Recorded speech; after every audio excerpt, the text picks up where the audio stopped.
Avertissement. L'émission qui suit comporte des propos et des informations de sources douteuses, véhiculées par des personnages tout aussi douteux, dont l'accoutrement fait honneur à leur comportement. C'est sérieux, de rien voir de quoi ils ont l'air de... si vous êtes malencontreusement offensé par un ou plusieurs propos des geeks contre-attaque, ce serait un peu comme se choquer après un bébé chien avec les gens encore collés qui vient vomir sur votre soulier. C'est cute, un bébé chien. En direct des entrailles de CKRL, voici les geeks contre-attaque!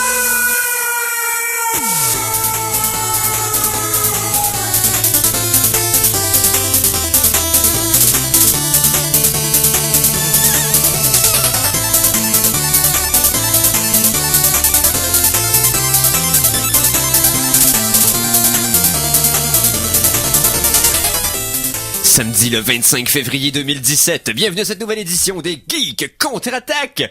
Mon nom est Éric Lajoie et je suis victime de virus présentement, donc je vais sonner du nez. Mais heureusement, je suis le seul affublé de de ce désagrément, parce que mes autres collègues qui sont ici, on est nombreux, vont être capables de vous parler dans le langage des êtres humains. Donc tout d'abord, à la co-animation, Simon Boucher. Salut, mister. Hey, salut! Ça va être la fun, ça va être la fun. Oui, ça fait longtemps. Ça fait du bien. Ensuite, on a Conan Arsenault. Bonsoir.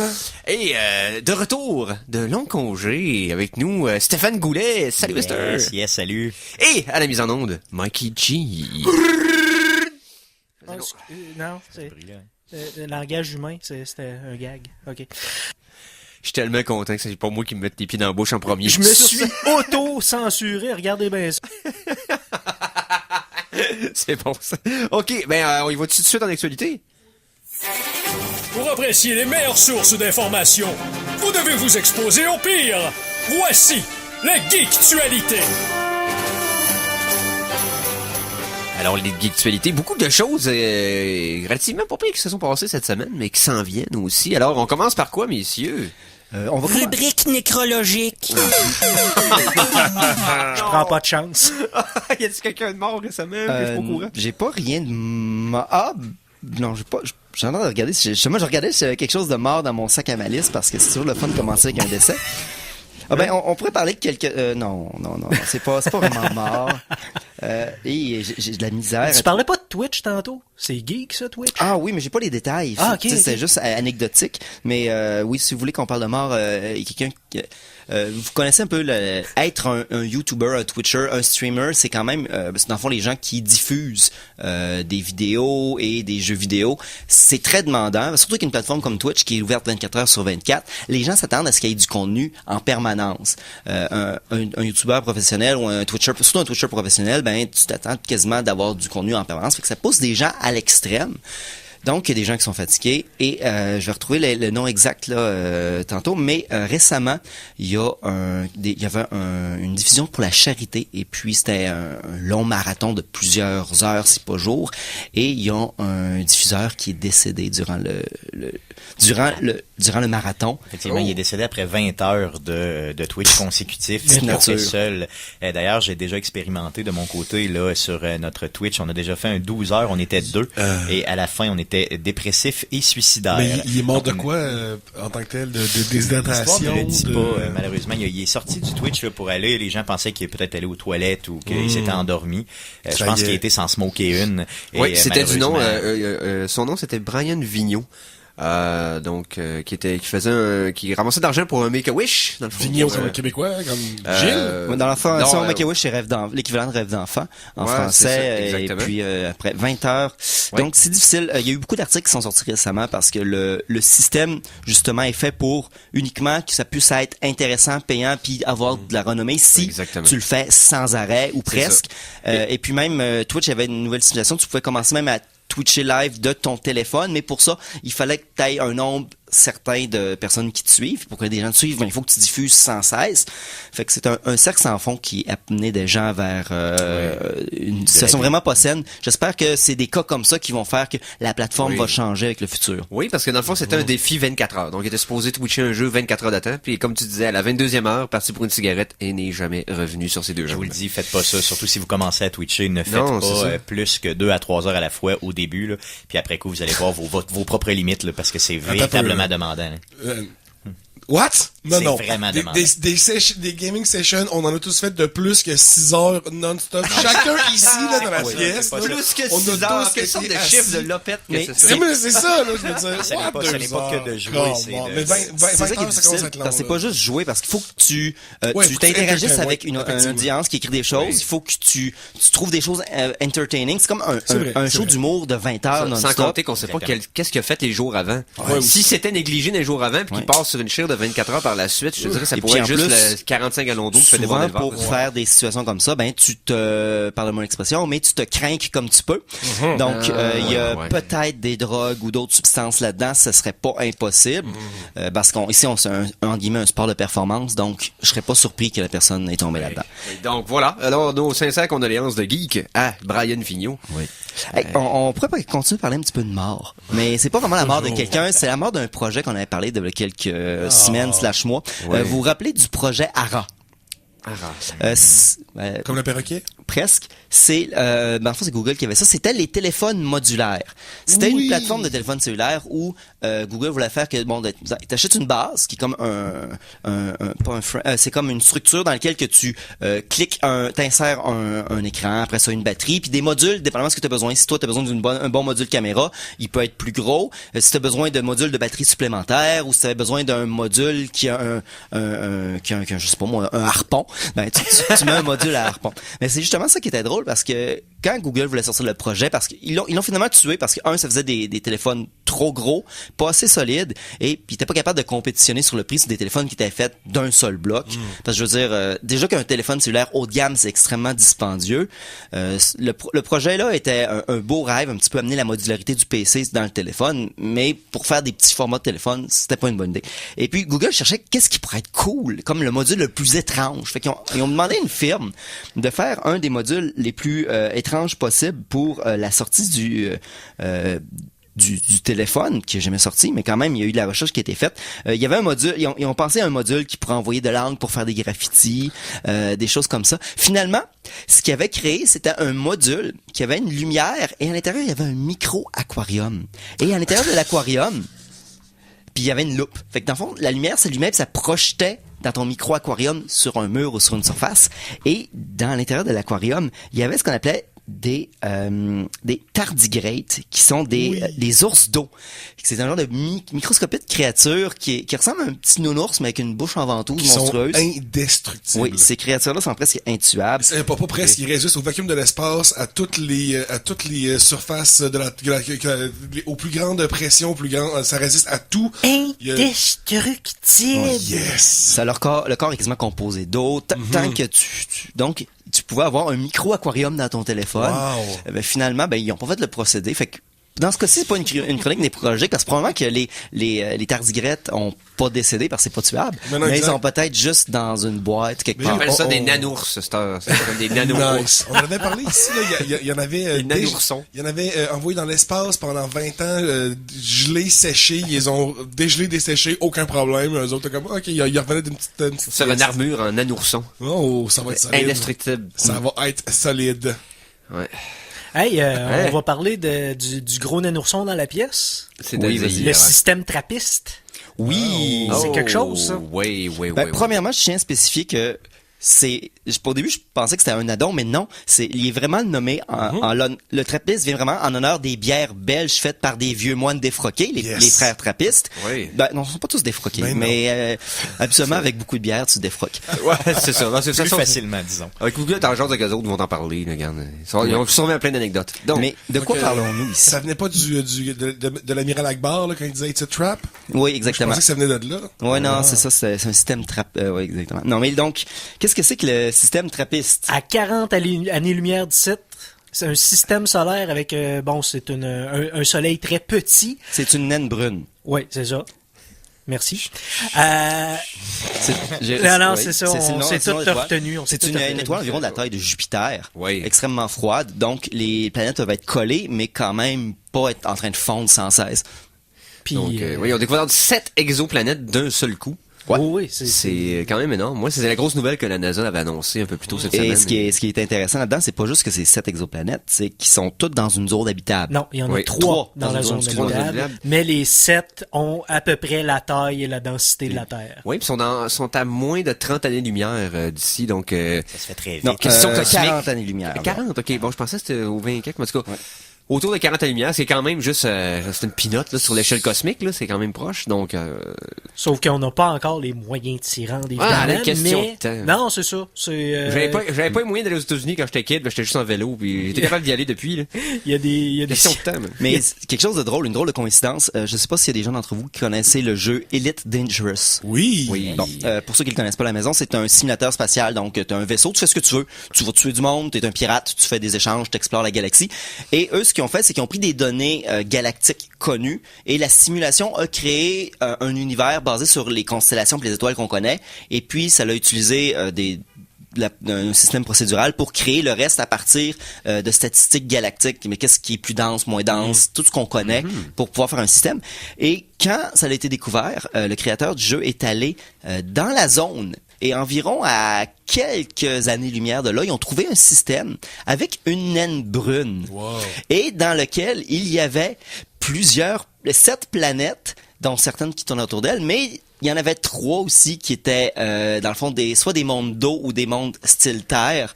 Donc, sans le vouloir, le jeu avait fait un système extrêmement proche de ce système-là.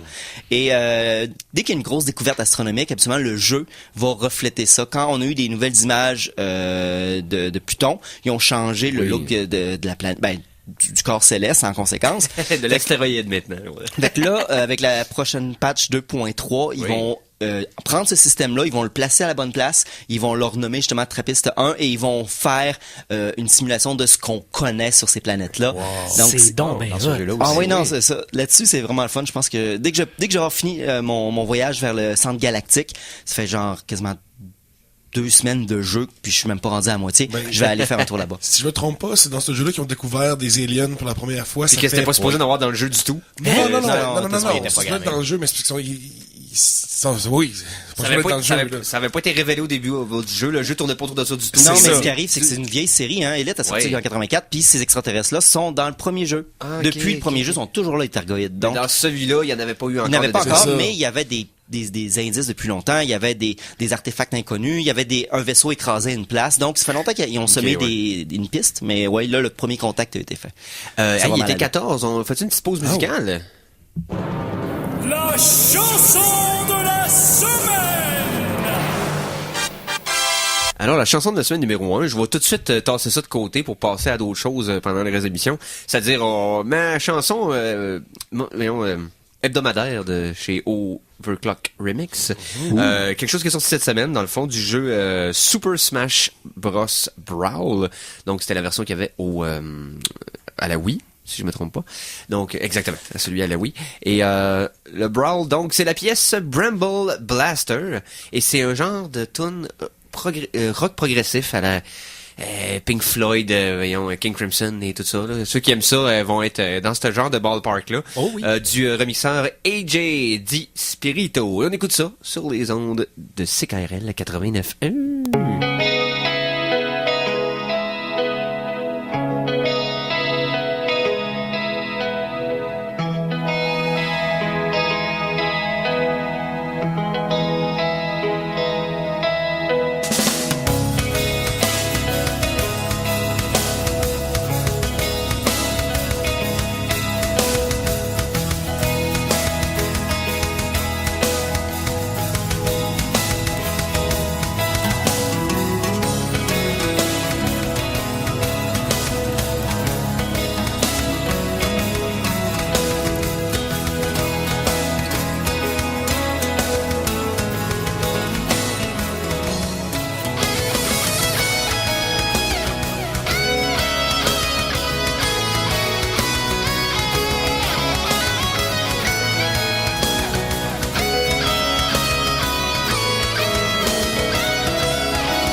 Eh ben, c'était Super Smash Bros.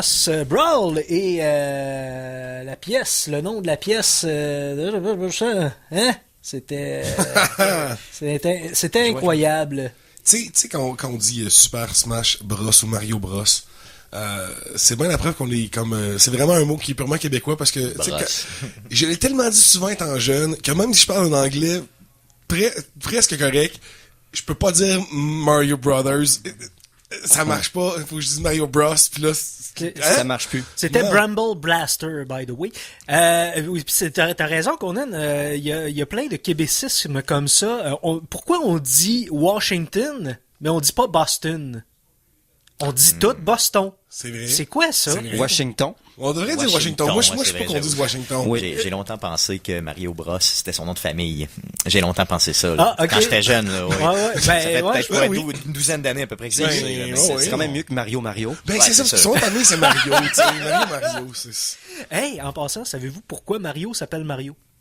Non. Ah oui, je sais pourquoi, vas-y. Les développeurs du jeu se demandaient, bon, ça nous prend un nom qui est facilement prononçable, international, qu'est-ce qu'on va faire? Je sais pas trop. Puis là, ben, leur propriétaire... C'était le propriétaire, pas des développeurs, c'est des développeurs du Japon, mais de Nintendo of America, où ce que le bâtiment était. C'est ça. Ouais. Puis il a comme commencé à chialer après. Hey, on veut l'argent, je veux l'argent du loyer, je veux l'argent du loyer. Puis ce gars-là s'appelle Mario. Ça s'appelle Mario. Ouais. Wow. Donc c'est quelqu'un de pas sympathique à la base, Mario, c'est ce que je comprends. Ben c'est ça, Mamma Mia. Fait que oh, ben oui, on peut faire ça. Ah oui, je sais de quoi tu veux parler, Simon. Oui. Oh.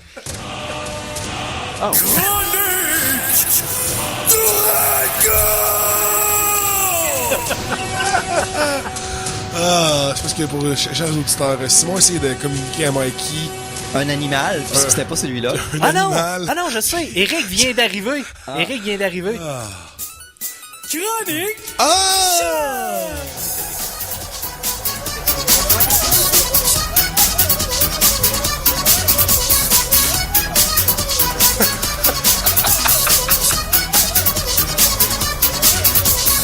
Oh boy. Je me suis juste trompé d'animal. On va revenir à l'autre On va revenir animal. sur le dragon, inquiétez-vous pas. Ouais. Mais j'aimerais ça qu'on commence à parler un petit peu de chat. S'il vous plaît. J'aimerais ça qu'on parle de Google. On va parler du projet TensorFlow. Vous avez peut-être vu ça passer cette semaine. Je voulais en parler tantôt, c'est awesome. Oui, oui. Le projet TensorFlow, c'est pas nécessairement relié au chat à 100%, mais puisque c'est sur l'Internet, puis tu veux faire un exemple, ben tu prends un chat. Parce que tout le monde aime les chats, sauf Eric. Clairement. Effectivement, je seconde la motion. Le TensorFlow, c'est un système qui utilise l'apprentissage des machines, un peu comme on a vu avec le Google Deep Dream, ces choses-là, pour utiliser et créer et identifier des images à partir de la banque d'images complètement folle que Google a. Et ce système-là te permet de dessiner un chat. Ça a l'air con dit de même, mais tu fais une forme et il va la remplir de matériel de chat pour former un chat. Donc oui, peu importe la forme que tu vas faire, ça va devenir un chat. Donc ça peut faire des chats assez monstrueux. Mais à Ouais. partir des lignes que tu vas faire, qui va être une forme de chat probablement extrêmement maladroite, il va approximater, pardonnez-moi l'expression, le chat le plus proche de ce que tu as fait. Approximatou. Approximater. Ouais, c'est drôle en Moses, ça qu'on a. Hein? C'est bon. Là, à la limite, si vous pourriez dire, ça peut même avec les dents puis tout ça. Ici en studio, je vais le mettre sur la page Facebook pour les gens. Là, dit ça sert à quoi de faire des chats? Bon, le chat, ça fait des créatures monstrueuses qui ont l'air de sortir d'une vidéo d'animation de Cyriac là, qui fait des genres de créatures qui morphent sans cesse. Mais on a vu des exemples avec des bâtiments. Tu dessinais une maison comme style enfantin avec des fenêtres partout. Et puis lui, il prenait des images de fenêtres, de portes, puis de cheminées, puis de murs, puis il faisait une genre de bâtisse complètement capotée. Donc, éventuellement, un développeur de jeu ou un illustrateur pourrait tout simplement faire environ un sketch victorien générique et avec des colonnes, puis le système il irait chercher des textures, puis bâtirait ça par rapport à ce que la personne a imaginé dans sa tête. On a toutes des super belles idées dans notre tête, puis on n'est pas capable de l'appliquer sur le papier. Mais là, le système remplit ce qui te manque de technique entre les deux.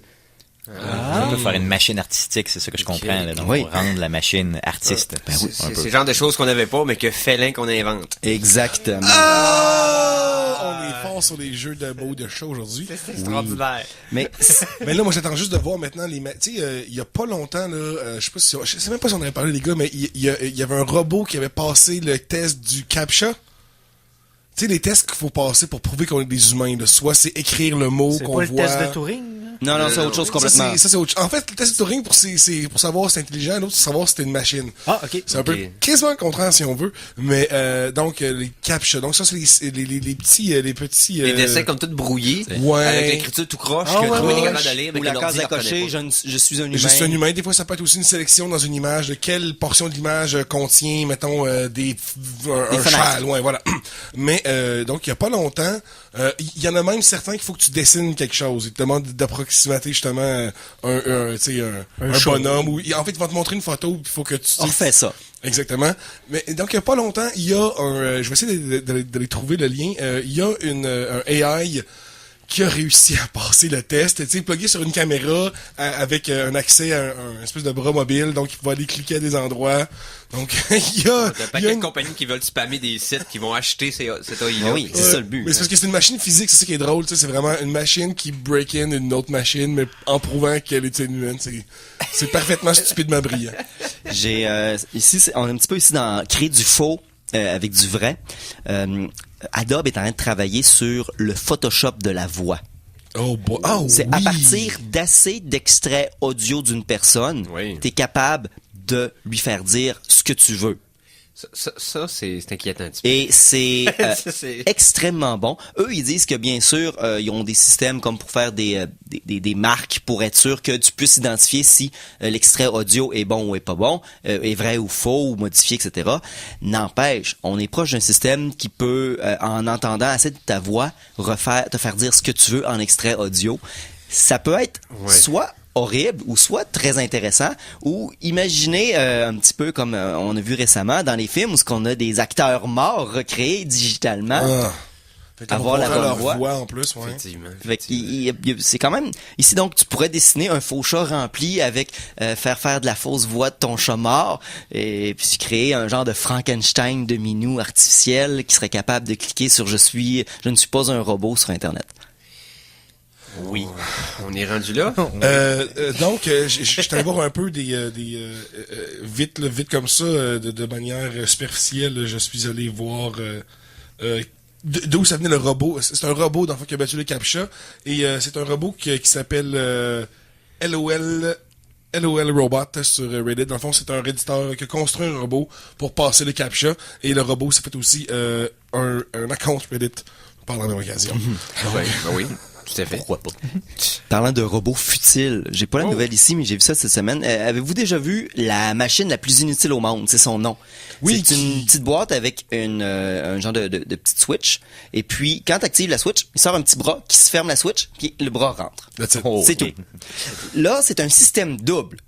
Que quand tu ouvres une switch, ça va, l'autre bras sort pour la fermer, puis les deux s'entreferment puis s'entre-ouvrent les unes non! les autres à l'infini. Puis c'est un combat de deux petits bras mécanisés qui veulent juste fermer l'autre, puis l'autre veut s'ouvrir. Ouais, mais il faut que les deux soient off ou deux soient on. C'est pas j'imagine. exactement le même but, mais les buts, c'est dans le fond, c'est les deux veulent se garder fonctionnels. Fait que le but d'un robot, c'est d'aller fermer l'autre puis de s'ouvrir. Oh, wow. Fait que les deux sont en combat constant. C'est malade. Parce que j'avais vu une application maintenant, hein? Je trouve ça bizarre. Ouais, attends. J'avais vu une affaire qui était drôle aussi, un genre de programme basique pour les enfants sur iPad, qui était un genre de gros bonhomme rouge, que quand tu disais une phrase, il t'a répétait, mais plus aigu. Ah, Et là, ils en ont mis un à côté de l'autre. Ouais, Et ça atteint un niveau d'aigu qui vient des profondeurs de l'enfer. Ah, ça fait des- C'est extraordinaire. les fréquences, ça remplit les fréquences d'en haut, je pense, avec 4 Ça phrases. commence là. fatigant, ça devient hilarant, et à la fin, c'est épeurant. Ouais. Je vous checker une vidéo là-dessus, je me rappelle plus c'est quoi le nom, là. My voice is higher than your voice. Ouais, Puis il fait juste répondre ça, mais ça arrête plus Et bien. à la fin, les deux, ça regarde avec des grosses c'est n'importe quoi. C'est capoté. Donc, voilà. La guerre des machines contre les machines va être horrible. Va tellement être le fun à voir. Oh my god, que j'en On la prends du verra pas, popcorn. parce Mais que- oui. Ah, ça va être live sur Twitch, oublie ça. Mais oui. Puis après 20h, ça va continuer. Eux autres sont tough. Mais ça, Ouais, regarde, alors, ouais, c'est- Il fume pas, il n'y a pas besoin d'arrêter. Ouais, mais nous autres, on a besoin d'arrêter. Oui, ouais. On se Ok. prendrait un bon 30 secondes, 2 minutes. Ouais. Oui, tout à fait. Puis on vous revient tout de suite après pour la deuxième partie de l'émission Les Geeks contre-attaque. Alors attention, ici c'est François Pérusse et ce que vous écoutez en ce moment, c'est les Geeks contre-attaque. Fait que, watch out. À CKRL 89,1. Kalachnikov, la compagnie, a décidé de refaire un branding, de refaire l'image du très vieux et quand même vénérable fusil, le AK-47. À partir de maintenant, le Kalachnikov, mesdames et messieurs, est une arme de paix. Toute l'actualité techno dans l'émission Les Geeks contre-attaque dans un instant. Ouais, c'est ça. C'est des chips de 6 pouces de large et de 4 mm d'épais. Voilà. Ouais. Ils sont plus gros que les chips ordinaires en plus. Qui viennent avec un petit sachet que ça a l'air de la mayonnaise, mais en réalité c'est du Saint-Doux. Ouais. Puis il y a comme plus de sel dedans. Puis en dedans, il y a du gravy. Ouais, c'est ça. Dans le fond, c'est la sauce qui tient le sel ensemble. Oh my God, qu'on est rendu loin. Le sac lui-même est frit. Les propriétés Marvel, Disney, Star Wars, Square Enix, Final Fantasy, dans la série qui...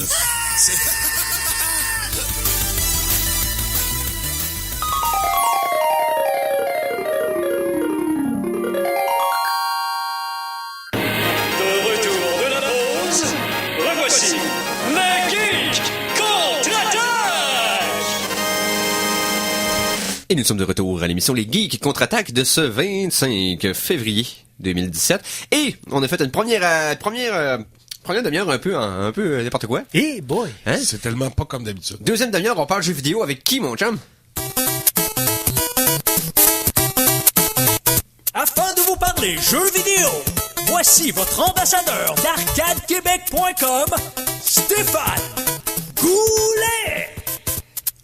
Ben oui, on a Stéphane ici en studio, fait qu'on va parler de jeux vidéo. Yes, pour la première fois en 2017. Oui, hey, puis il y en a une couple de papiers qui s'en viennent. Oui, ben justement, cette semaine, focusons sur cette semaine, c'est ce que j'ai préparé pour vous, pour les amoureux de PlayStation. Êtes-vous amoureux de PlayStation? Oui. Ben, ça verrait que oui, puis avec Nioh qui est sorti cette année, on devrait frapper un grand coup en 2017. Clairement. J'ai eu un coup de foudre, moi, depuis que j'en ai un. C'est vrai, toi, t'es un nouvel arrivant dans le monde. Oui, je fais la phase lune de miel, là. C'est ça, qu'est-ce que t'as acheté?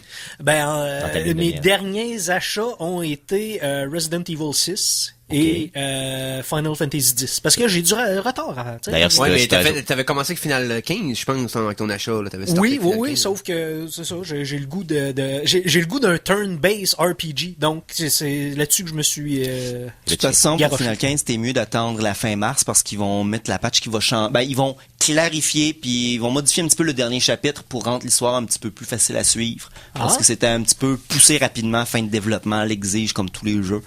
Fait que à partir de fin mars, il y a une nouvelle patch qui va changer la fin, donc ça vaut la peine d'attendre. Apparemment que la fin était pas mal sur des rails, donc. Oui, mais je pense pas que ça va changer les rails, mais ça va changer la manière que les informations sont apportées pour que on soit capable de comprendre. Ok. Donc oui. Yes, donc je voulais vous parler de Horizon Zero Dawn. Je m'excuse pour ma prononciation. Horizon Zero Dawn. Horizon Zero Dawn. Il y a aussi un jeu d'une franchise que t'apprécies particulièrement qui s'en vient aussi bientôt là. Tu veux parler de un à la fois là. Tu veux dire mais là, on parle de cette semaine. Non, c'est ça. Là, je voulais focuser sur cette semaine, mais oui, tu parlais de Mass Effect, c'est ça? Ben, je sais pas. Là, t'essaies toujours de me teaser. Il m'excite quand tu me regardes. Puis il dit Mass Effect, c'est fou. Donc, on en parlera.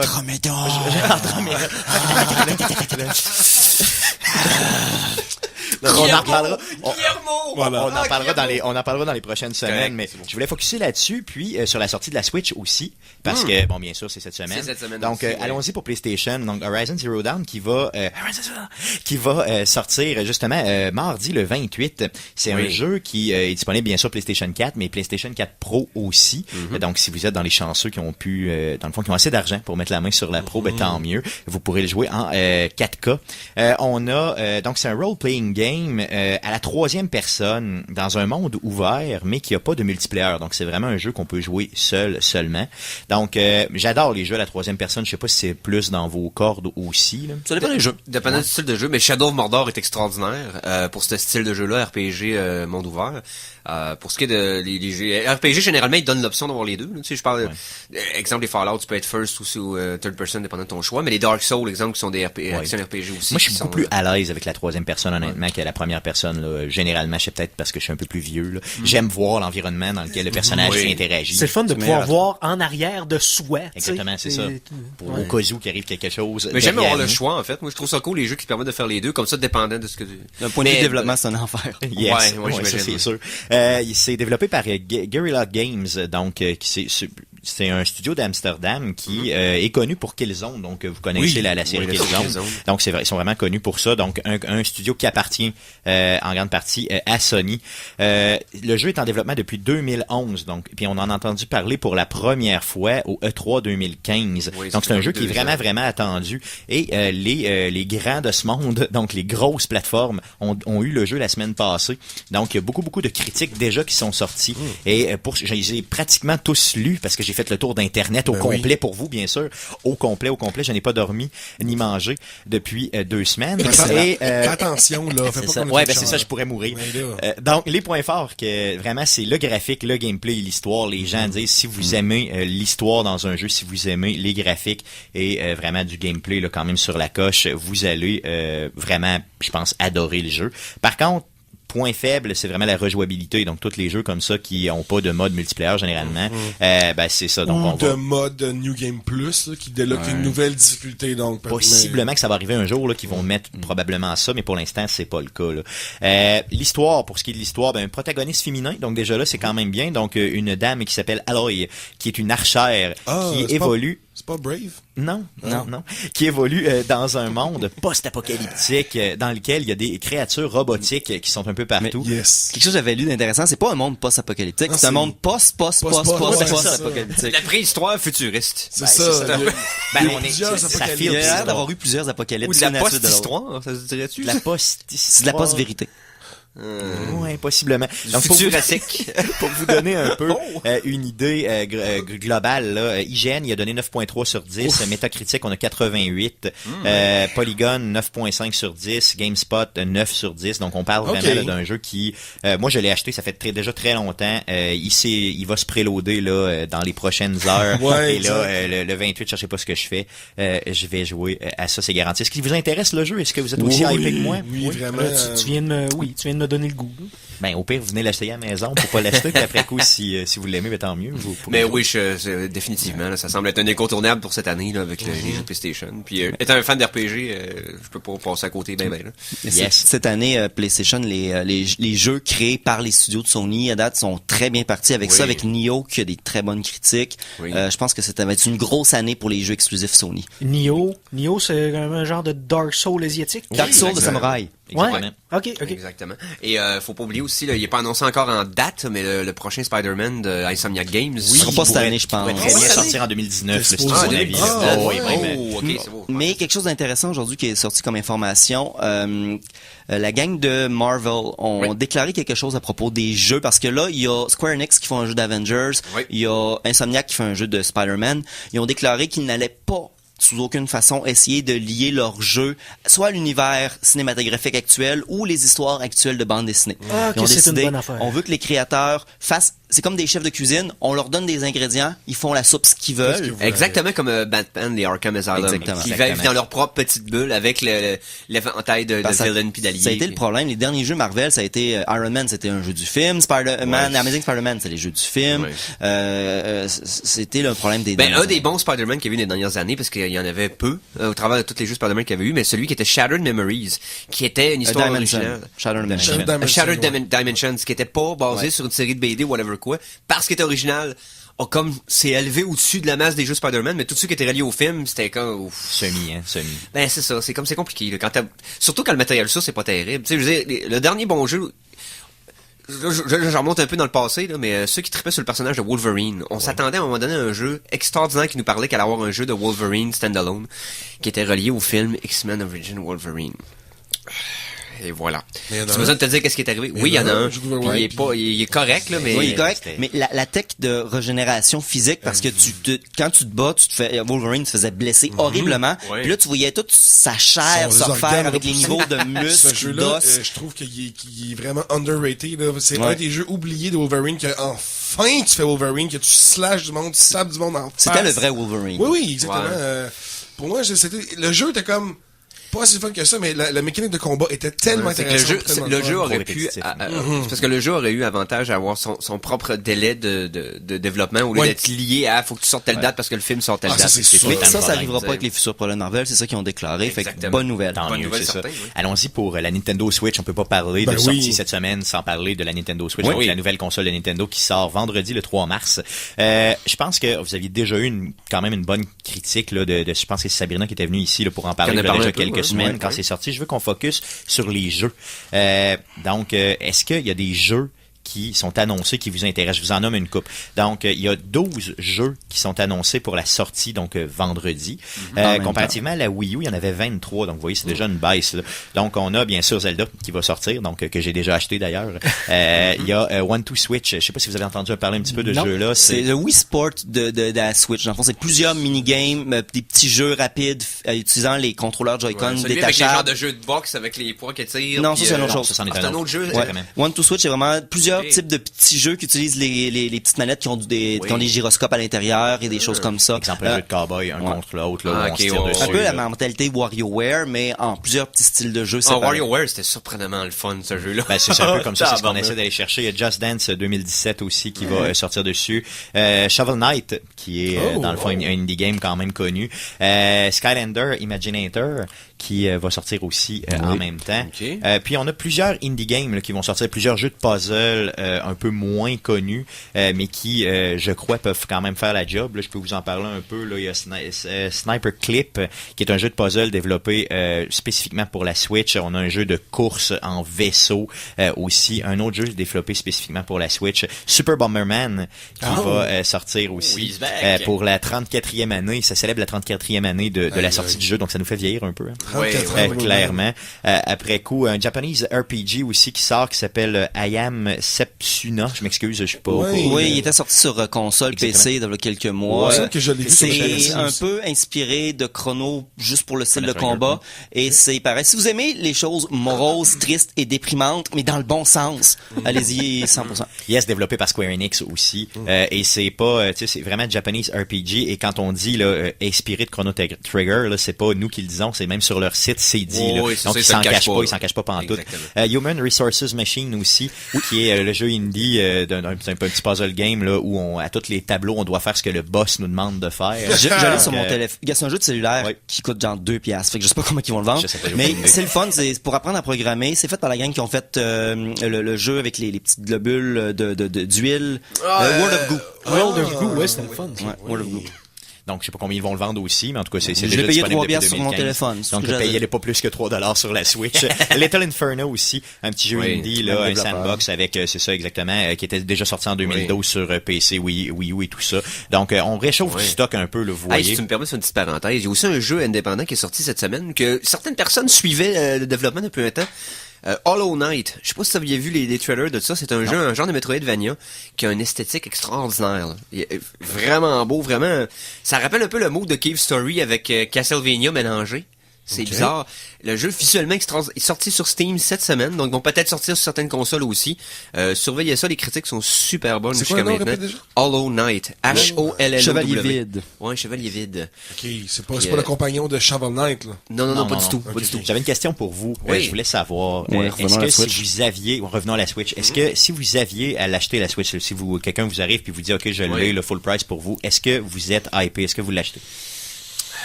Honnêtement, je l'achèterais. Je ferais Breath of the Wild puis je le revendrais. Ouais, je pense que c'est ça pour moi. J'ai réussi à mettre la main sur la Switch justement avec Breath of the Wild, mais donc le jeu de Zelda, mais j'ai acheté aussi l'édition spéciale, là, donc j'ai réussi à avoir le kit. Là.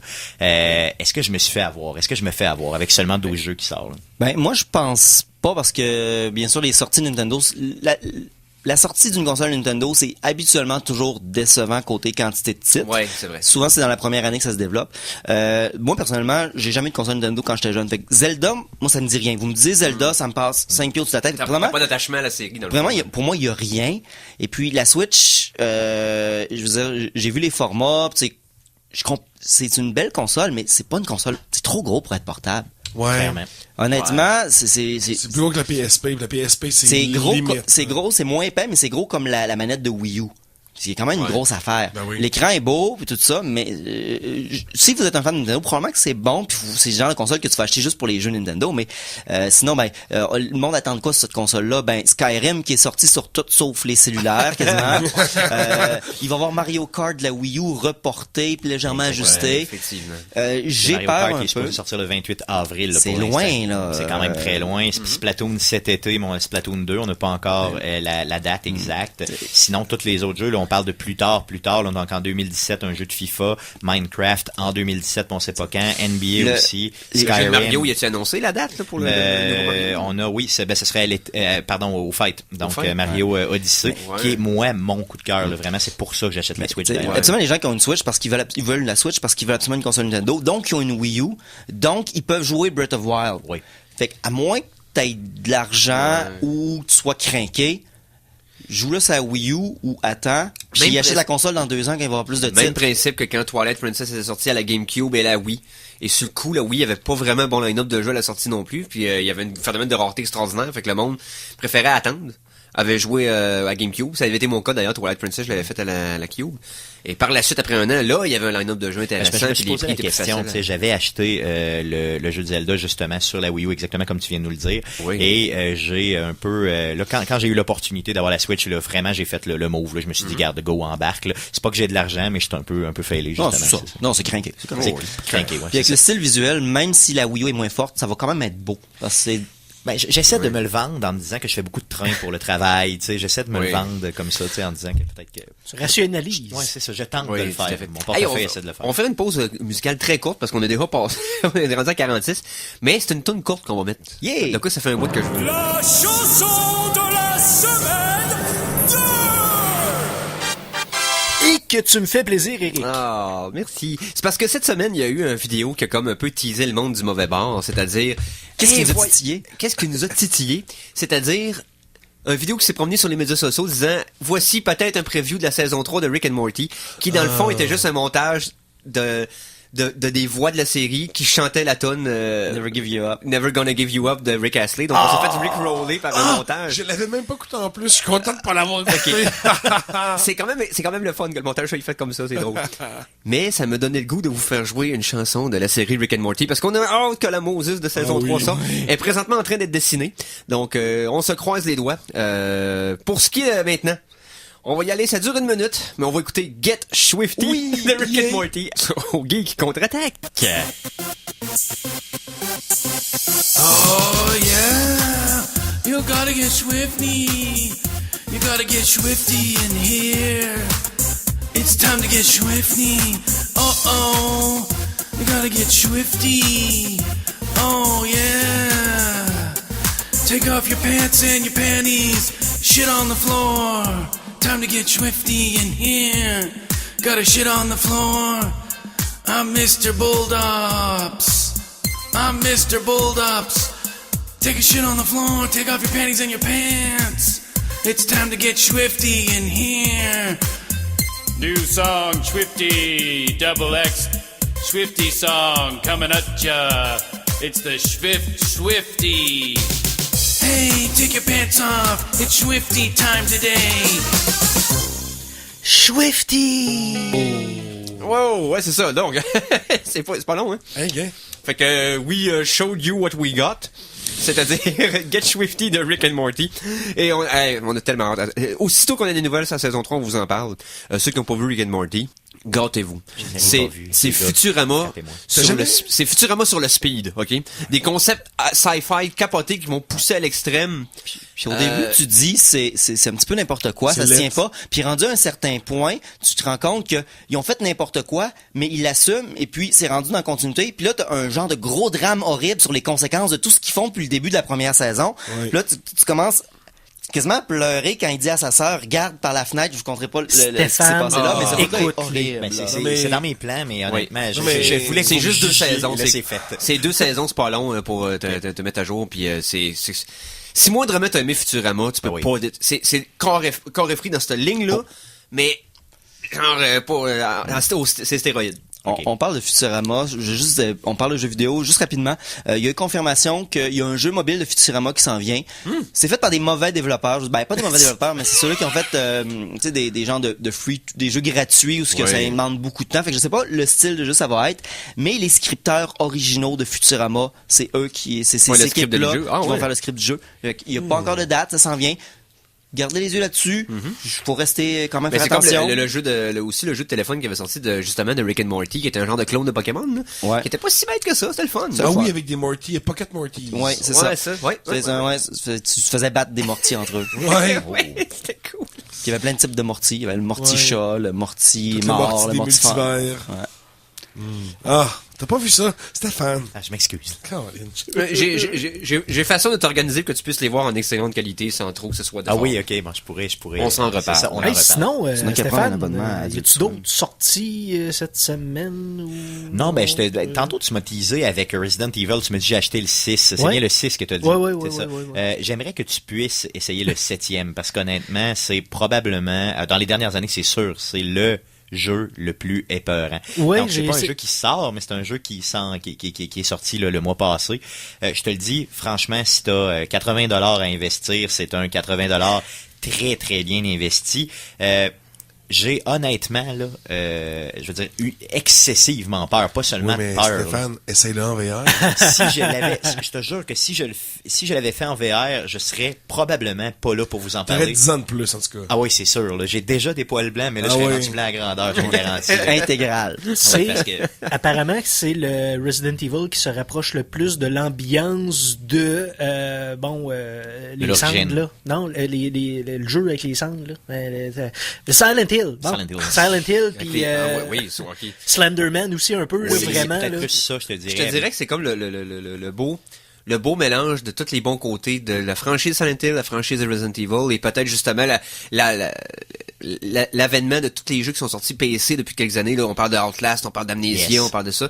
Tout ça mis ensemble dans un beau package professionnel. Ça n'a quand même pas battu Outlast, qui, moi, demeure de tous les temps le jeu le plus épeurant que j'ai fait dans ma vie. Dans les dernières années, Resident Evil était devenu un peu une joke du concept. Puis Gartement est rendu à faire des Resident Evil qui sont des genres de team shooter à la Rainbow Six. Tu sais que le mot voulait plus rien dire. Non, ça faisait des années qu'il n'y avait plus d'horreur dans Resident Evil. Je vous dirais, là, probablement que ce soir, je vais m'acheter la Season Pass où il y a déjà deux updates qui sont sortis, dont qui s'appellent les Band Footage, c'est ça. Et le deuxième Band Footage, tu joues un personnage qui est captif et tu joues aux cartes avec la personne, bien sûr, qui te tient captif. Et tu mises, avec la famille, justement, et tu mises, non pas de l'argent, mais bien des membres de ton corps.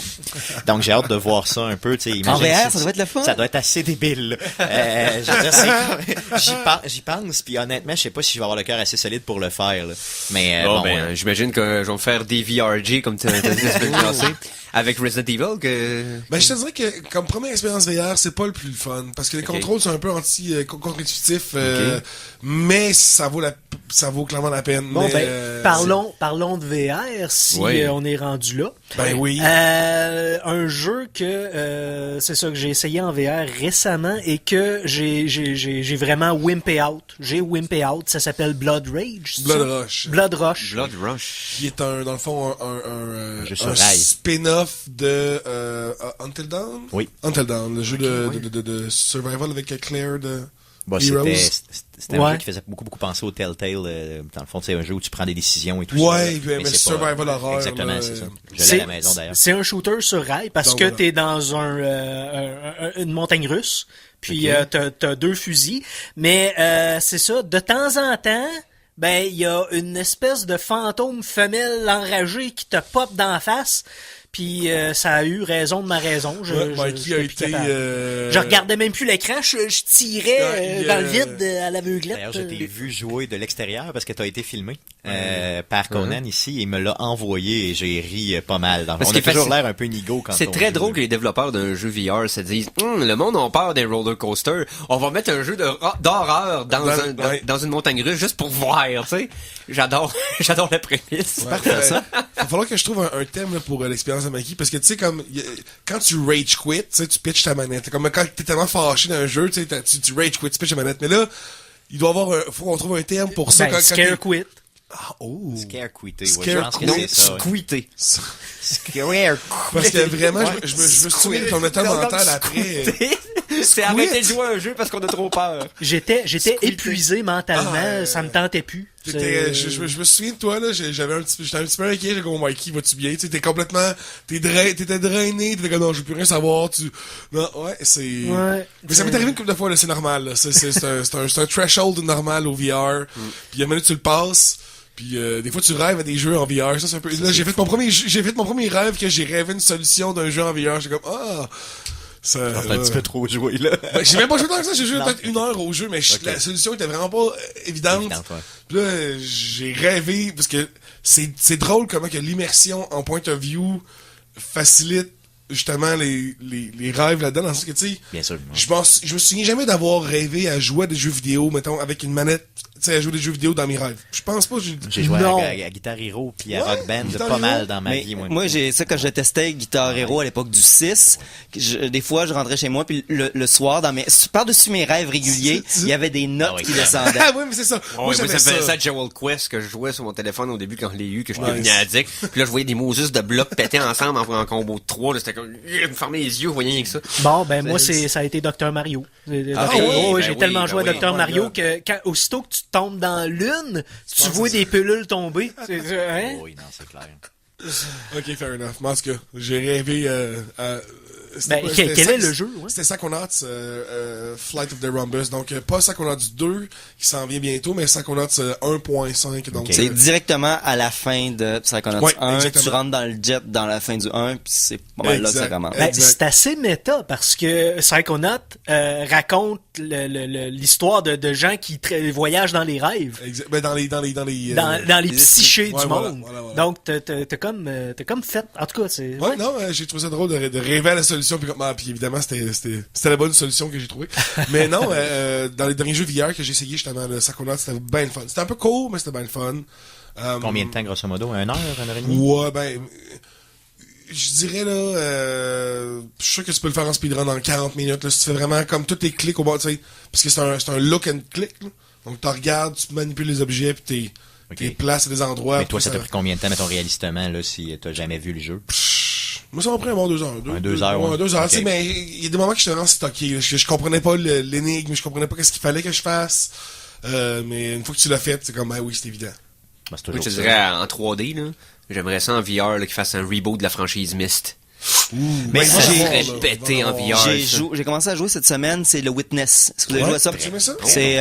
C'est des jeux de puzzle extrêmement simples. Faut juste que tu prennes un point de départ puis tu l'amènes à une sortie en faisant une ligne. Mais il y a plein de règles abstraites qui s'empilent les unes par-dessus les autres rendues à un certain point. J'ai pas fini, je suis rendu, je sais pas, peut-être un tiers, j'en ai aucune idée. Mais c'est dans une genre de grande île à la Myst. C'est ultra beau, zen, coloré. En réalité virtuelle, se promener dans cette île-là, ça doit être incroyable. C'était-tu le gars qui avait fait Braid? Oui, c'est Jonathan Blow. C'est lui qui avait fait ça. Nice. C'est un jeu indépendant d'une équipe d'une personne, là. C'est quand même incroyable. Malade d'avoir fait ça seul, là. Ouais. Lui, il met le high dans le team. Donc, hey, on va faire une petite pause courte, puis on vous revient pour le 3e tiers. Donc, si vous voulez écouter l'émission complète, ne soyez pas des squeeteux et restez avec nous. La 3e partie va être épeurante. Oui, tout à fait. Alors attention, ici c'est François Pérusse et ce que vous écoutez en ce moment, c'est les Geeks contre-attaque. Fait que, watch out. À CKRL 89,1. Vous êtes-vous déjà posé la question? Mais pourquoi ai-je constamment à lire toute l'information qui me passionne? Y aurait-il une meilleure méthode? Eh oui, les Geeks contre-attaque peuvent les lire pour vous. 90 minutes d'actualité techno, de jeux vidéo, de cinéma, de séries télé, de chroniques étranges et insolites, et de toutes les autres niaiseries qui nous passent par la tête. Bref, c'est les samedis, c'est de 15h à 16h30, et c'est sur les ondes de CKRL 89.1. Et c'est ça, là. Pourquoi que la toune fait tout le temps avant que j'ai fini de parler, là?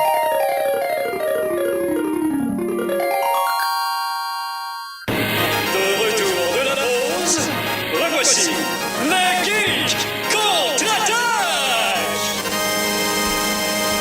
Et nous sommes de retour pour le 3e tiers. Donc, 3e partie et dernière de l'émission du 25 février des Geeks contre-attaque. Et là, on va aller en quoi, donc? On va aller en 3e partie. Ouais. Chronique Cinéma!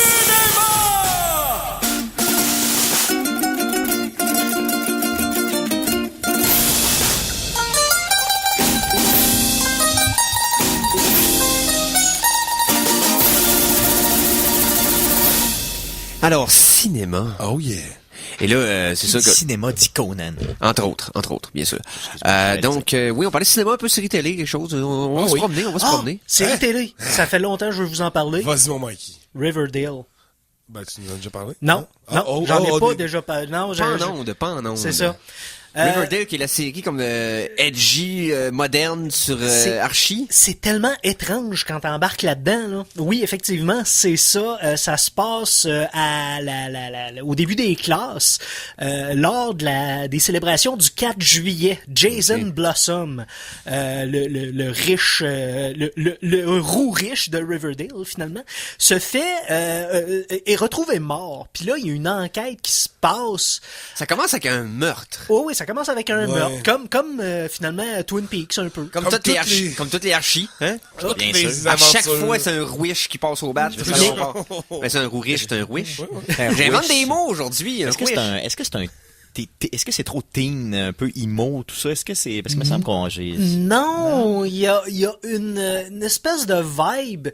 C'est comme si DC avait fait Archie finalement, parce que c'est sombre, c'est edgy aussi, mais c'est si vous avez entré dans l'univers d'Archie quand vous étiez jeune et que vous vous ramassez à écouter la série Archie, vous allez être tellement déboussolé parce que premièrement les personnages se ressemblent pas physiquement.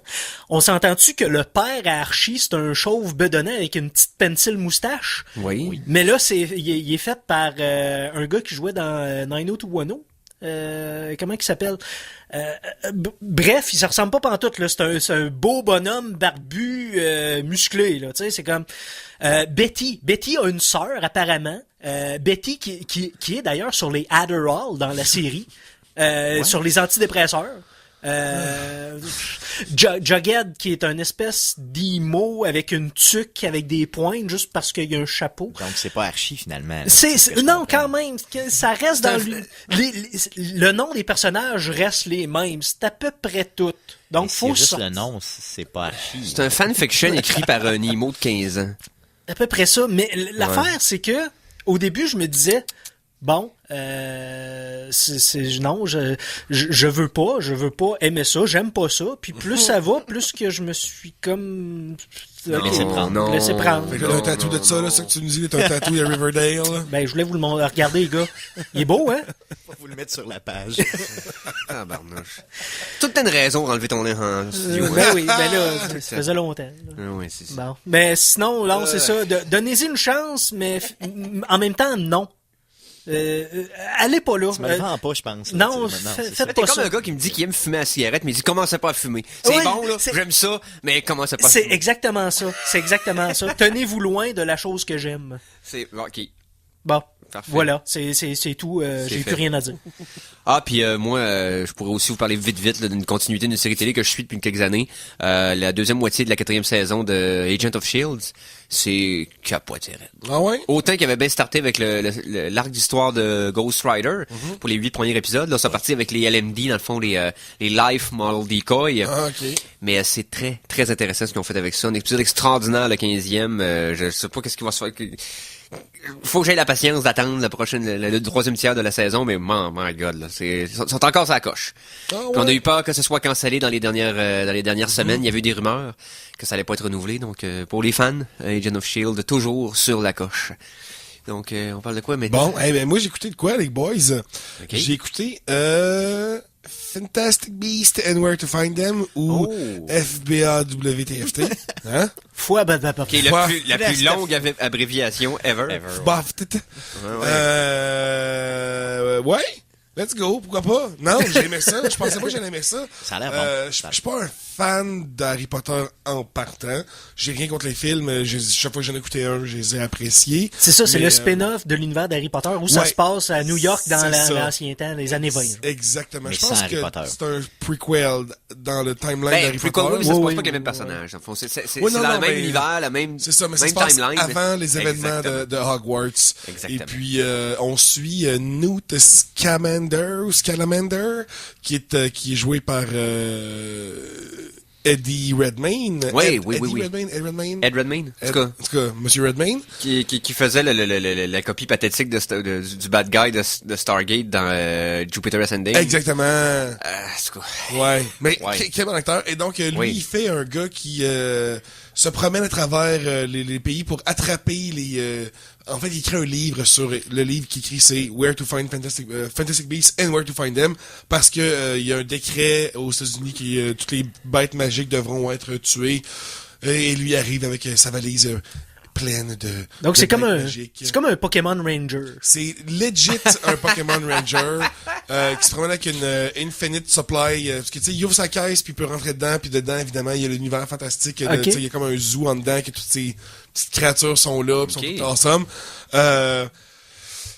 Le positif, le personnage de Newt Scamander est vraiment... Tu sais, ma petite note là que j'ai marquée, c'est du potless Potter.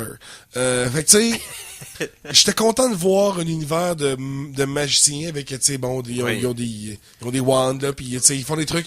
Puis j'étais content que ce soit pas nécessairement relié à, bon, Harry Potter et son espèce d'histoire avec la cicatrice puis l'autre d'autre. Non, ça, l'univers est bien bâti, donc ça donnait place à mettre d'autres personnages dedans, puis que ce soit suffisamment comme déjà construit. Le monde d'Harry Potter est riche, là, c'est vraiment riche, fait qu'ils ont pu l'exploiter correctement. Ouais, effectivement.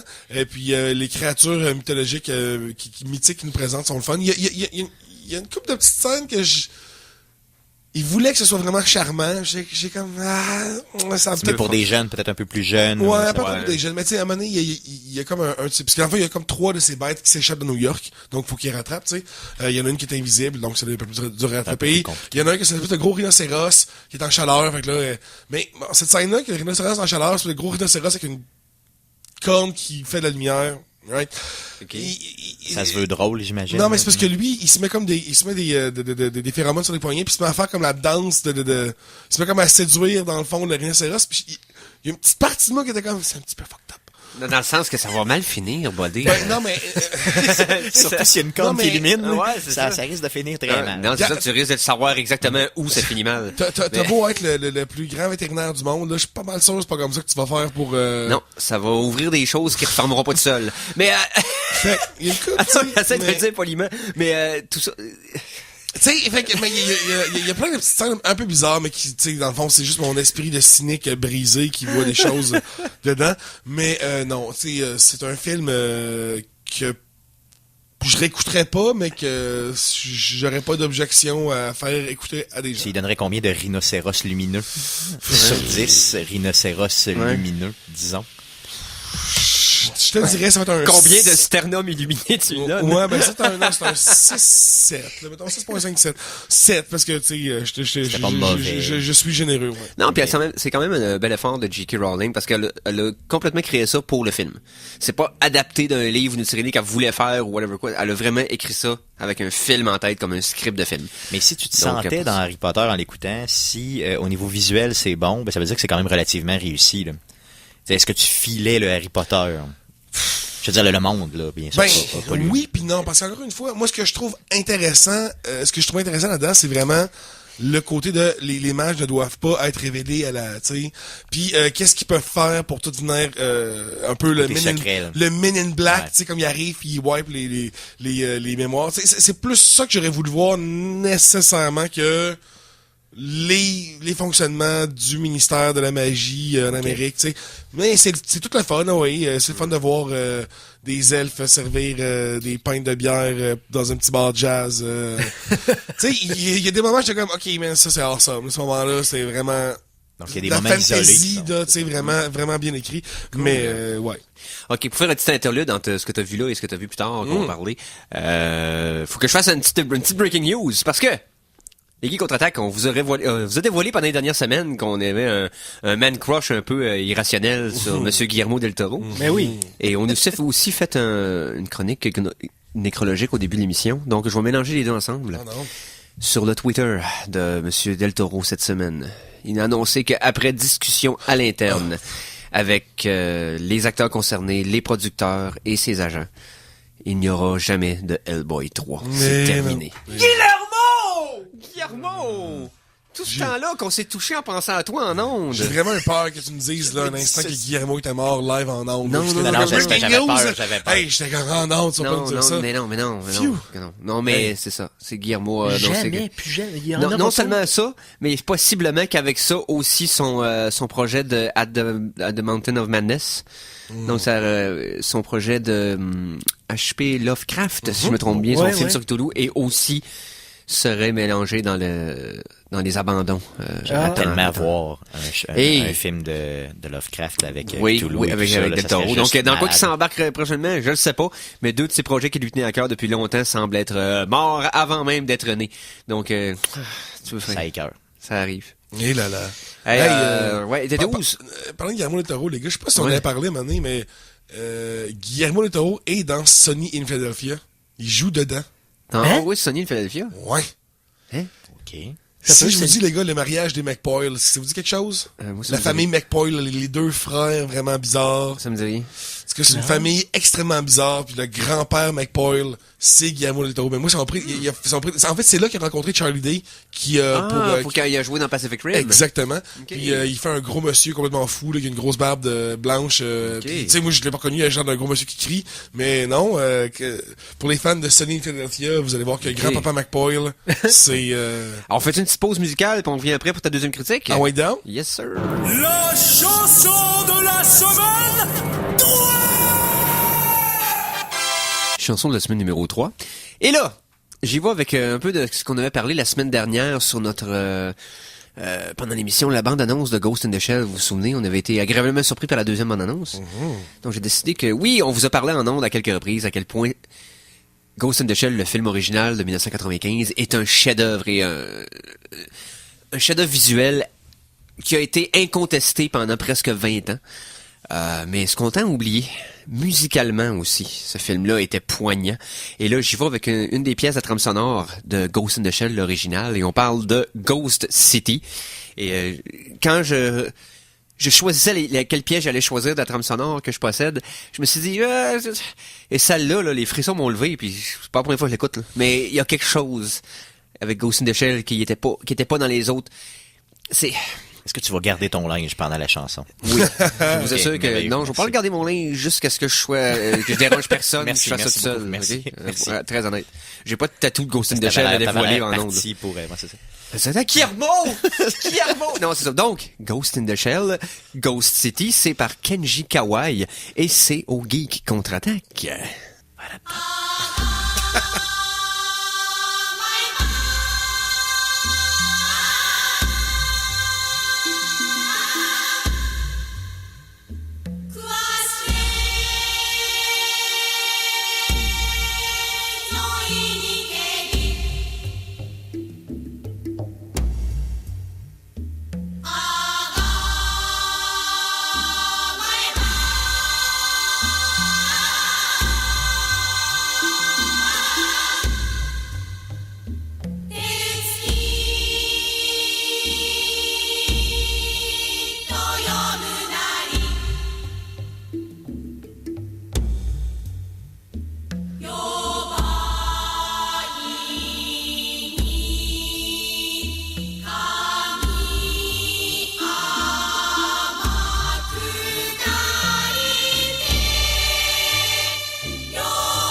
Donc, on vient d'entendre Ghost City de Kenji Kawai. C'est tiré de la trame sonore exceptionnelle de Ghost in the Shell, un autre film exceptionnel. Avec une bande annonce qui nous a vraiment plu du film qui s'en vient, avec Scarlett Johansson. Hey les gars, vous parlez de cinéma encore? Oui. Yes, est-ce qu'on peut parler de série un peu? Ben oui. Yes, vous connaissez la série X-Files ou aux frontières du réel, je crois que ça s'appelait en français. C'est pas au-delà du réel? Non, au-delà du réel, c'est les autres. C'était Twilight Zone. Exactement. Donc les Non, The Outer Limits. C'est ça, Outer Limits. Les Twilight Zone, c'était au fuck, je sais pas ce qu'on français. La quatrième dimension, je pense que c'est ça. Possiblement. Ok, bon, bref. Étiez-vous des fans de X-Files? Pas tant. Moi, je me souviens, là, je vais faire le générique me faisait peur quand j'étais jeune de X-Files, là. Le générique me foutait les jetons. Je me souviens très bien que j'avais vraiment, vraiment peur quand le générique commençait. L'émission, pas tant que ça, mais le générique... C'est ça, ça se voulait pas tant épeurant, je pense. Ça se voulait beaucoup plus. Quel âge t'avais, là? Quand c'est sorti, début 90, 92, je pense, la première saison. On a 1-2, là, tu sais. C'est ça, hein. Moi, je sais que ce que j'avais pas aimé, pour faire un coup vite, là, c'est que dans le fond, c'était vraiment comme une série d'agaspicettes. C'est-à-dire, hey, checké, on a un mystère. C'est cool. Hey, qu'est-ce que ça va être finalement? Hey, c'est mystérieux. Ah, finalement, on vous le dira jamais, on le met dans une boîte qu'on l'enferme. Moi, j'aimais ça. C'est ça que j'aimais. C'est comme, on dirait les scripteurs de Lost qui se sont peinturés d'un coin à chaque épisode, puis qu'au lieu de trouver une solution logique, ils décident de s'accrocher une boîte, c'est comme c'est pas arrivé. Mais moi, j'ai toujours considéré cette série-là comme étant un peu le père le père ou la mère, en tout cas, peu importe, ce qui a vraiment amené les nouvelles séries d'aujourd'hui, là, tu sais, qu'on a. Donc, vraiment, oui, une série qui faisait avancer l'histoire à chacune des épisodes un petit peu. Bon, il y avait des épisodes que non, des épisodes que oui, mais grosso modo, tu sais, il y avait une histoire globale à travers toutes les saisons. Le terme Monster of the Week vient principalement justement de cette série-là. Exactement. Qui avait le monstre de la semaine. C'est ça. Puis j'étais vraiment hypé. Moi, j'adorais. D'ailleurs, au secondaire, il m'appelait X-Files. Tu sais, vous voyez un peu l'idée. Je trippais un peu trop. T'avais-tu le poster I Want to Believe? Ah oui, mais je l'ai encore chez moi. Je l'ai dans mon bureau, au bureau. Je l'ai. D'ailleurs, je rêve de prendre des crayons et de les tirer au plafond justement pour les faire comme Mulder. Mais grosso modo, je voulais vous parler de mon expérience, c'est que j'ai réécouté sur Netflix, parce qu'ils sont tous là, les saisons, la première saison. Et ne le faites pas. Ouais. Je vous recommande de ne pas le faire. Ouais, je suis d'accord. J'ai écouté les trois premiers épisodes. Et c'est quoi déjà? Y a pas un dude qui peut se squeezer dans les tuyaux dans les trois premiers épisodes? C'est pas dans les trois premiers, là. Dans le premier épisode, c'est le pilote, donc vraiment avec, une histoire quand même relativement simple avec des extraterrestres, grosso modo. C'est là qu'il y a Mulder parce qu'il se rend compte. Exactement, oui, puis que le Smoking Man est là au début, avec... Le jeu des acteurs est excessivement mauvais. Les plans sont mal faits. Honnêtement, je me souvenais pas que David Duchovny pouvait être aussi mauvais. Il était jeune, il était mauvais. Scully, qui est... son nom, c'est... Gillian Anderson. Anderson, oui. Elle était moins pire, honnêtement. Beaucoup moins pire, d'ailleurs très belle. Mais jamais... Lui est excessivement pourri. Le jeu d'acteur, il n'y a pas de chimie, il n'y a absolument rien. Honnêtement, j'imagine que... Là, je vais continuer à les écouter parce que je vais pas me briser là, ma vie entière. Là, mais j'espère que ça va justement peut-être un peu mieux là, avec le temps. Et dans la série, moi, j'exclus complètement les films. Parce que il y en a eu trois. C'est ça. Ils sont tous très très bons. J'étais allé voir le premier au cinéma. Moi aussi, j'ai vu les trois au cinéma. J'ai vu les trois au cinéma parce que il y en a un. Il y en a deux sûrs, en tout cas. Là. Ouais, au moins deux. Ouais, le deuxième qui était comme genre 10 ans après. Ouais, c'est ça. Qui était comme juste un long épisode. Puis il y a eu la nouvelle saison qui est sortie l'année passée. C'est pas 3 films, c'est 2 films. 2 films. C'est ça. Ah ouais. Puis récemment, il est sorti une autre saison. Mais que personne n'a reparlé après ça. Je me souviens, non, mais pas là, ça veut dire ça. C'est sorti en janvier 2016. Moi, je me suis garoché, là, c'était 6 épisodes et c'était excessivement mauvais, là. C'était pas mauvais, c'était très mauvais, là. Mais, je veux dire, parce que c'est X-Files, je suis obligé de donner un 8 sur 10. Très très objectif là, c'est ça. Donc en tout cas, je voulais vous partager ça parce qu'il nous reste un peu de temps là, puis franchement, ne le réécoutez pas, restez dans ce que vous pensez. Des fois, c'est bon de garder son souvenir de quelque chose plutôt que de le réexpérimenter plus tard. Exactement, c'est J'avais lu une théorie à un moment donné, je sais pas à quel point que la théorie est confirmée ou pas dans la série là, mais la théorie sur X-Files, c'était que Scully, dans le fond, était... Mulder. Oui, c'est pas... était un homme, c'est ça? Oui, exactement. Non, okay. Non, l'agence Dana Scully était là pour surveiller Mulder, qui lui, dans le fond, est un est un schizophrène avec tu sais que toutes les manifestations paranormales qu'on voit, ça vient tout de Mulder. Mais ça s'expliquerait. Que c'est à cause que Mulder arrive à des places que les choses se passent puis que elle est, en tout cas, mais des fois elle interagit un peu avec les shadow government. C'est ça, exactement. Ouais. Donc c'est pas. Oui, ça s'expliquerait, en tout cas pour les premiers épisodes, là, mais... Parce qu'elle se fait dire, oui, sa job, effectivement, c'est juste aller voir Mulder et dire, bon, là, tu sais, lui sa job, c'est de documenter, mais à la base, là, dans le pilote, c'est clairement expliqué, c'est de documenter vraiment ses actions, puis de voir, bon, jusqu'où il va aller et tout ça. Donc ça, c'est quand même bien, là, cette prémisse-là est bonne. Si c'est comme son chaperon, dans le fond. Exactement, clairement. Et c'est dit, là, je veux dire, tu sais, elle y dit pas, là, non, mais il s'en rend compte, là. Ouais, c'est une chose qu'il s'en rend compte après l'épisode, qu'il est un peu fâché, comme moi. C'est sûr qu'il s'en rend compte, parce qu'il est fâché, c'est écrit dans le script qu'il est supposé de fâcher, mais c'est pas ça que Duchovny est capable de bien l'exprimer. Exactement, c'est ça. Maintenant, il est moins pire. Par contre, j'ai écouté Aquarius dernièrement. Le premier épisode, là, j'étais en train de l'écouter justement en faisant du spinning. Non, mais même avec Californication aussi. Non, mais il y a des séries qui vieillissent comme le bon vin. Pour ce qui est de la première saison d'X-Files, ça vieillit comme le bon pain. C'est ça, j'ai hâte de voir. J'ai hâte de voir les autres saisons, si ça a bien vieilli ou pas. Là. Ouais, j'imagine que pas tant que ça. Ça va prendre du temps avant que ça vienne vraiment beau. Parce que, non, c'était en tout cas.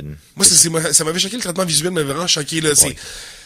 Les plans sont serrés, on voit rien. C'est une série télé cheap des années 90, et c'était ça. Il y avait pas beaucoup de budget, il y avait tourné à Vancouver expressément pour avoir des cotes de taxes sur le tournage. Fait qu'ils ont beaucoup coupé de coin rond que la série existe. Donc, on était chanceux que ça fasse plus qu'une saison. À l'époque, t'avais 2 séries comme ça, là, qui gros budget, qui étaient plus suivies, là, je veux dire, t'avais X-Files puis t'avais Friends. Donc, si t'écoutais un, t'écoutais l'autre, ou t'écoutais pas les deux. Mais là, Friends, c'était un peu après. Parce que là, on était encore à l'époque où il y avait des Star Trek de façon régulière à télé. C'est vrai. Mais Star Trek 92, ça, mais commençait à perdre un peu d'élan, là, les Star Trek. Mais dites-vous une chose, si vous avez les séries, que la qualité de série que vous avez aujourd'hui, c'est parce que X-Files était là, ok? J'en suis convaincu. Oui, ça, je suis d'accord. Mais je dirais que, selon moi, ben honnêtement, là, le début des grosses séries avec un bon budget, qui sont arrivés avec des thèmes beaucoup plus matures, qui étaient pas obligés d'être à l'antenne de la TV standard, mais qui étaient câblés. Soprano, probablement. Ouais, je veux dire, clairement. C'est HBO. C'est HBO qui a perdu le ballon. Ouais, c'est ça, ça a été gros. 24 aussi, là, qui a comme parti une roue. HBO encore? Qui était très bon. C'est HBO? Non, c'est Fox. C'est 24, je crois que c'est Fox. Je sais pas si c'est Fox, mais c'est fini! Non, c'est Fox. Yes. Hey, on a fait le tour de l'émission. Tout d'abord, merci d'avoir été là. Merci Conan. Merci à toi. Merci à Stéphane, ça fait longtemps, c'est le fun de te voir. Merci à Mikey. Ben oui, merci Eric. Suivez-nous partout sur Internet. Suivez-nous dans la rue si ça vous tente aussi. Continuez d'écouter CKRL. Le Radioton s'en vient. On va vous en parler dans les prochaines émissions. Exactement. Mais carte de membre, donc Pré-Radioton. Il y a un concours et Jacques Boivin suit immédiatement. Yes. Avec écoutedon.ca. Oui, donc le Radioton, ça va du 31 mars au 2 avril. On vous tiendra des détails dans les prochaines semaines. Sur ce, merci d'avoir été là. Salut les geeks!